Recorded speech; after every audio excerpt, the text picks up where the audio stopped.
జిల్లా సత్తుపల్లి నియోజకవర్గంలోని సత్తుపల్లి, కల్లూరులో ముక్కోటి వైకుంఠ ఏకాదశి సందర్భంగా వైష్ణవి దేవాలయాలు కిటకిటలాడాయి. సత్తుపల్లి రామాలయంలో తెల్లవారుజాము నుంచి భక్తులు ఆలయాన్ని సందర్శించుకున్నారు.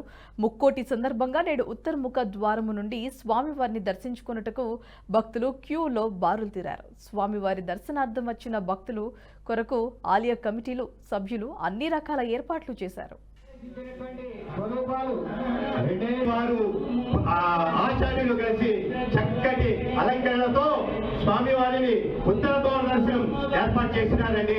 ఇలాంటి చక్కటి అవకాశంలో రేపు 22వ తారీఖు ప్రతిష్ఠ చేసుకునే రాముడు మన సత్తుపల్లి పట్టణంకు విచ్చేసినట్టుగా ఆచార్యులు ఏర్పాటు చేశారు.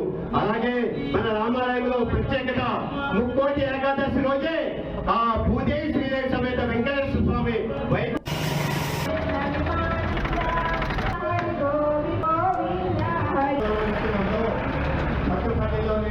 ఈ వీడియో మీకు నచ్చినట్టయితే లైక్ చేయండి, 10 మందికి షేర్ చేయండి. అలాగే కామెంట్ల రూపంలో మీ అభిప్రాయాలను మాతో పంచుకోండి. Nationalist hub group of channels ను సబ్స్క్రైబ్ చేసుకుని తెలుగునాట జాతీయవాద జర్నలిజాన్ని ప్రోత్సహించండి. ఈ వీడియో కింద ఉన్న బెల్ ఐకాన్ పై క్లిక్ చేయడం మర్చిపోవద్దు.